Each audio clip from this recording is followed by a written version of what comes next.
Hola, ¿qué tal? Buenas noches. Acá estamos.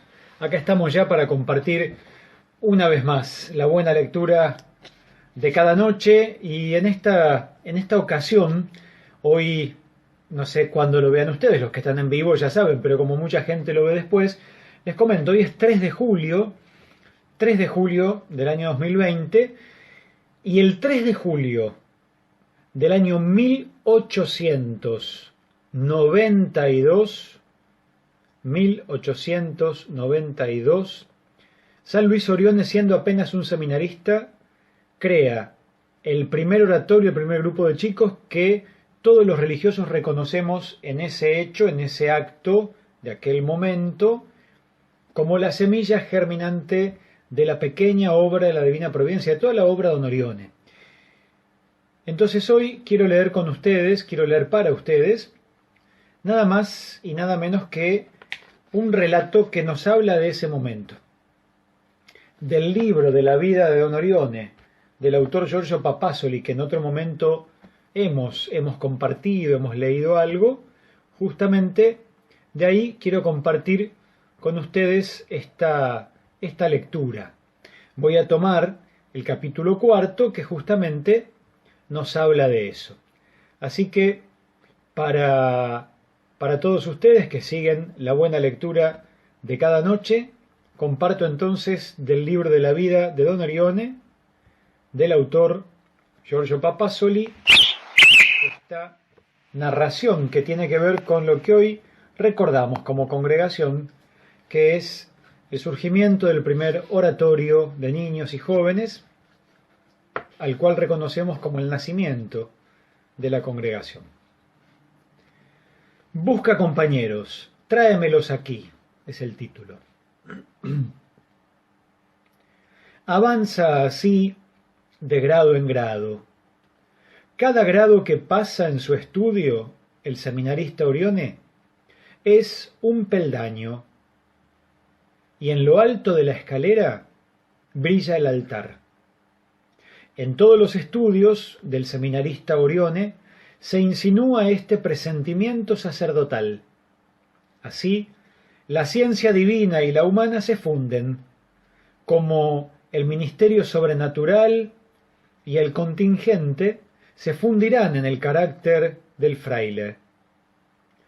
Orione siente permanentemente que en lo profundo de su alma está impreso el misterioso signo levítico ya aparecido en la infancia.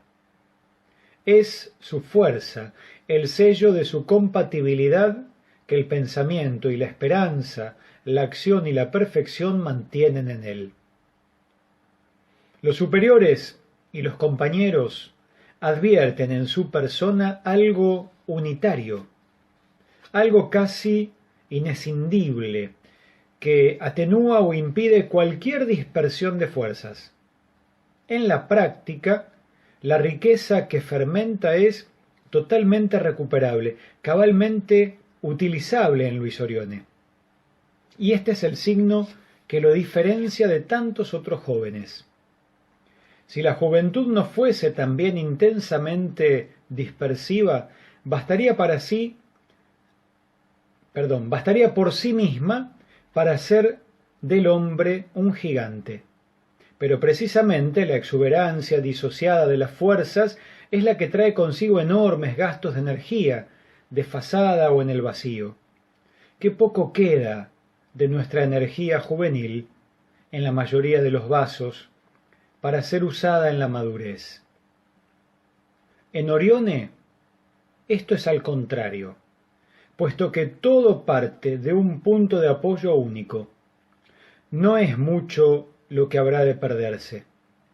Quienes con más agudeza lo observaron advierten esa realidad desde los años del seminario, como también explican con esta realidad psicológica el hecho de que duerma poco, coma poco y sea quizá el más voluntarioso de los estudiantes.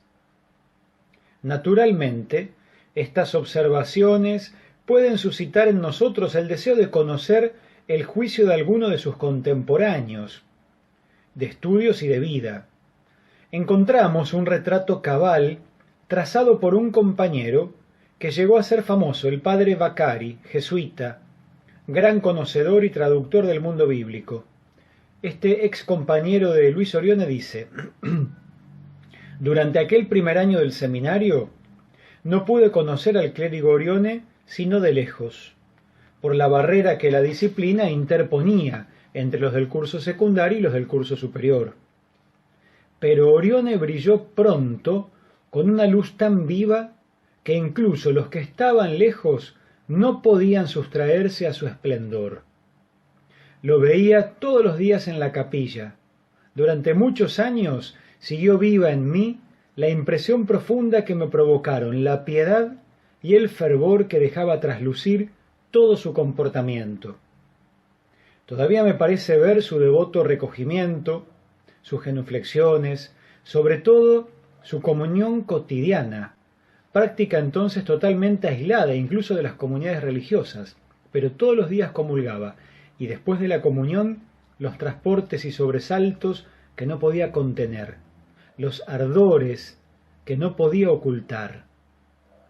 El año siguiente, continúa contando el padre Vaccari, con mi pasaje al curso de filosofía me encontré con que era compañero de habitación del joven Orione, pero en un principio, debo confesarlo, sin ninguna simpatía, sin ningún atractivo por él.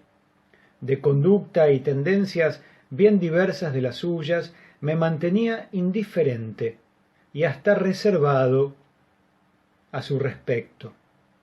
Sin embargo, poco a poco, la constante y suave acción de su virtud, de su afabilidad, de su conversación a un tiempo alegre y espiritual, me ganó, me conquistó, me transformó, y a él, qué feliz me siento al reconocerlo, le debo lo que soy.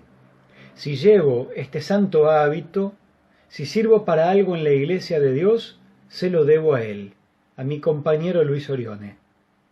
En realidad, una de las características sobresalientes de la santidad de don Orione era su jovialidad, en aquellos años juveniles aún más festiva y expresiva. En aquel rostro sereno, en aquellos ojos brillantes, refulgía el gozo del alma plena de Dios. En las horas de recreo era el alma del grupo, reía y jugaba en los corrillos o paseaba con un grupo de 2 o 3 por los portales del patio, discurriendo vivazmente sobre estudios o más a menudo sobre cosas espirituales. Con este compañero, dotado de un renovado fervor, Luis Orione estipuló un pacto que decía A.M.D.G.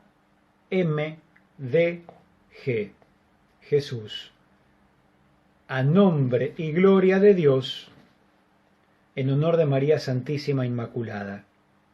Los suscriptos, clérigos Orione Luis de Jesús y Vaccari Alberto, se dan la siguiente cita en el paraíso a los pies de la Santísima Virgen. Se verá, primero, quién habrá salvado más almas en causa prima, significa formar sacerdotes, con su ministerio alcanzarán más almas. Segundo, ¿quién será más santo? Muchos años después, el padre Vaccari, con sentida humildad, reconocía haber perdido esa apuesta, considerando la vastedad del apostolado desarrollado por el antiguo compañero de estudios. Al terminar el año lectivo 1889-1890, ya con los calores, los clérigos se preparaban para disfrutar las vacaciones del verano.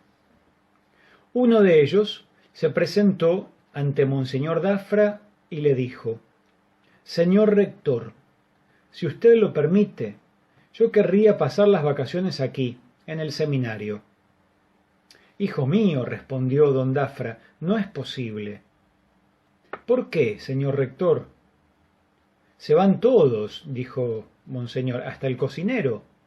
«No importa», dijo el joven, «ya sabré cómo arreglármelas. Permítame que me quede». Luis Orione pidió, inclusive, transferir la camita de hierro desde la gran galería dormitorio donde siempre había estado, llamada San Carlone, por su gran amplitud, a una piecita contigua a la capilla. También esto se le concedió y pasó más de un mes comiendo, en el mejor de los casos, pan y queso. De tanto en tanto iba para recuperarse a la casa del tío Carlín, a la alquería, mientras ocupaba el tiempo estudiando lo más posible. La cosa, de todos modos, tuvo su consecuencia.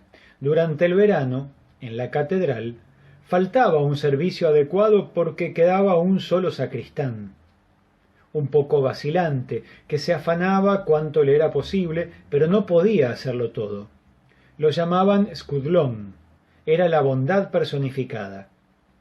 Se pensó en proponerle al clérigo Orione que prestara su ayuda.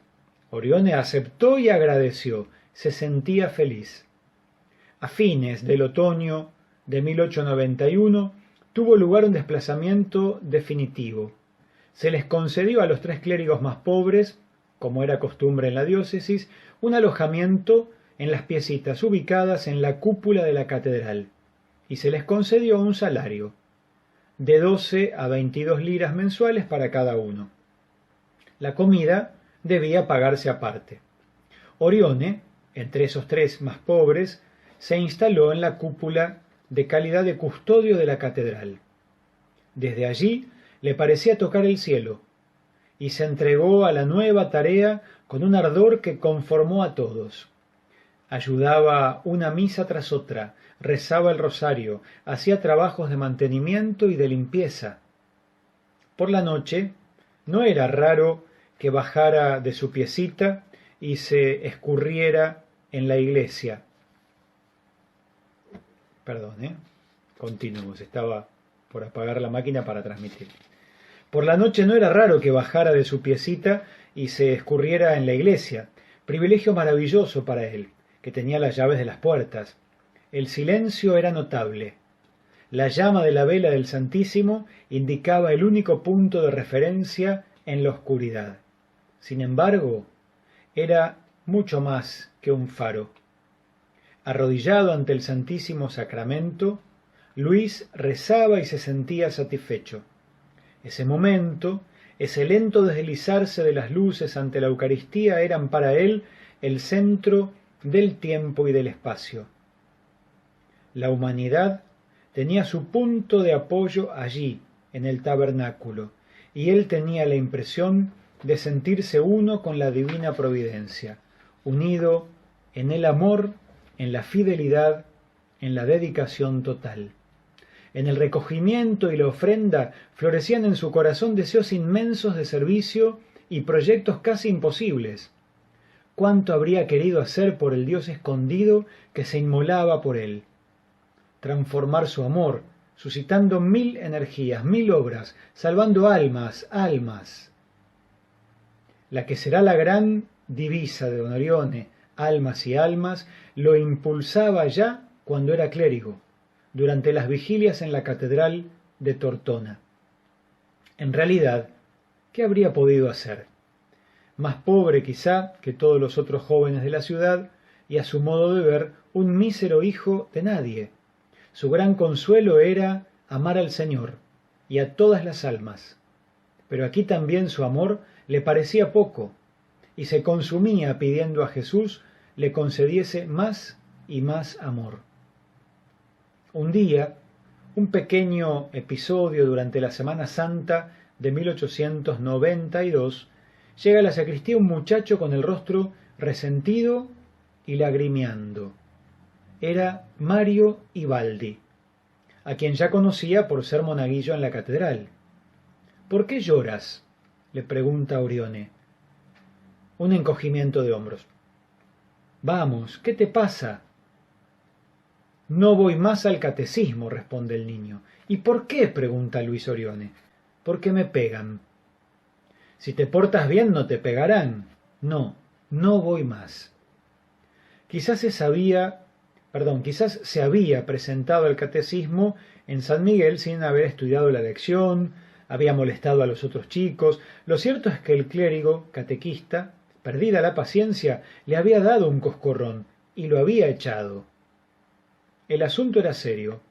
Según el pequeño protagonista. Luis comprendió el drama y le dijo: a ver, ven conmigo. Otro encogimiento de hombros. Si vienes conmigo, te hago un regalo. ¿Ves esta hermosa medalla? Bueno, es tuya. Ahora ven conmigo y te enseñaré un poco de catecismo. El muchacho levantó la cabeza, miró al clérigo, alargó la mano hacia la medalla. Para mayor seguridad, Orione sacó un algarrobo y un higo seco y se los ofreció con gesto generoso. La partida estaba ganada. Fueron a la piecita de la cúpula, el muchacho sacó su catecismo y Luis se lo explicó. Luego le dijo: ¿quieres volver mañana a la misma hora? El muchacho dijo que sí, y al día siguiente fue puntual. La explicación prosiguió y resultó eficaz. El maestro le transmitía todo el fuego que le ardía dentro y el discípulo comprendía. Hablar de Dios. Si esto para Luis Orione era el resumen y la quinta esencia de las actividades más deseadas, habría hablado todo el día y toda la noche, y hablarle a un alma que lo ignoraba todo, infantilmente indolente. Ahora, en cambio, sentía la necesidad de ver decenas de ojos así, fijos y cargados de valores nuevos. Escucha, le dijo Orione, busca a tus amigos y tráemelos aquí, así no estarás solo, ¿de acuerdo? El rostro del chico se iluminó. Llegó con un pequeño grupo de compañeros. El grupo creció rápidamente, mientras el clérigo Orione, por su parte, se empeñaba a fondo en dos actividades: trazar un verdadero programa de estudios catequísticos para la clase que aumentaba con ritmo sorprendente, poner a disposición de los huéspedes cuanto lograba acumular en la piecita: libros, juegos, higos secos, nueces, castañas, regalitos. El gusto de los niños era voluble, pero las medallas, por ejemplo, mantenían sus atractivos. En poco tiempo, el grupo creció tanto que se habría necesitado un departamento. Mientras tanto, un hornillo y una ollita asaban castañas y cocían huevos para fortificar a los más débiles. Algunos huéspedes llegaban con regalos útiles: velas, utensilios de cocina, alimentos para los pobres, una especie de primitiva comunidad cristiana, en la cual todo se ponía a disposición de todos. Se habló de cientos, y más, y más. ¿Y por dónde había que pasar para llegar a esa maravillosa piecita del clérigo Orione? A través de la solemne sacristía de la catedral. No había otro camino, y en la sacristía estaban los canónigos, vestidos de morado, pero los bribones no mostraban turbación ni embarazo y preguntaban con aire desafiante: ¿está Orione?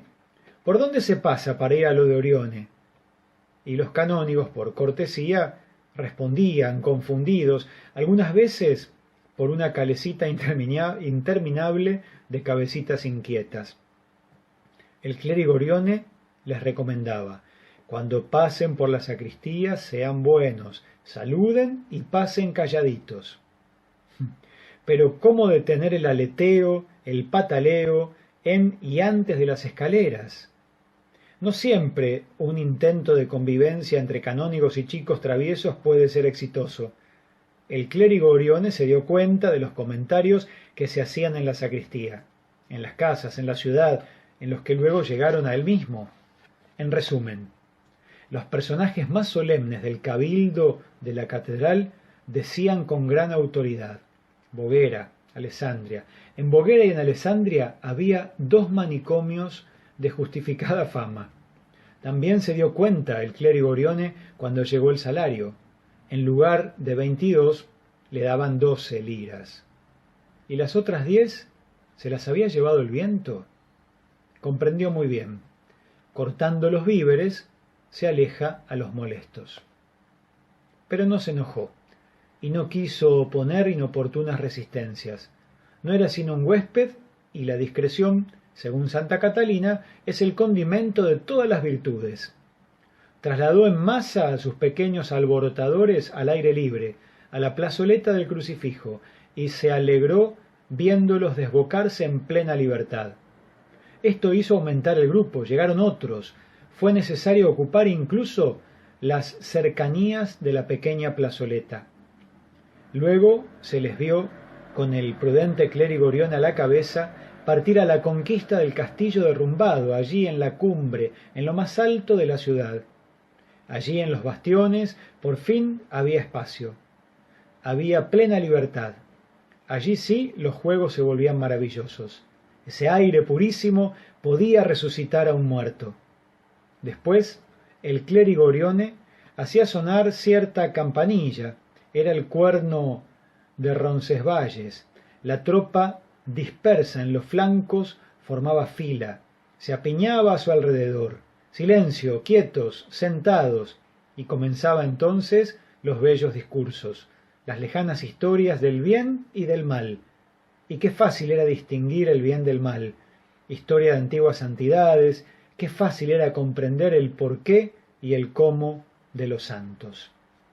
Así empezó la congregación, que hoy conocemos como obra Don Orione o pequeña obra de la Divina Providencia, con este joven Orione de 20 y pico de años haciendo esta atención y esta contención de un primer niño al que habían echado porque no entraba en ningún lado y molestaba en todos lados, y todo. Pidamos a Don Orione que nos dé un corazón parecido al de él, que no le tengamos ni miedo, ni asco, ni temor a nada, ni a nadie, y que justamente dispongamos el corazón, las manos, el tiempo para aquellos que no entran en otros lugares, que nadie quiere, que son descartados. Ahí es donde hay que estar. Que descansen. Buenas noches.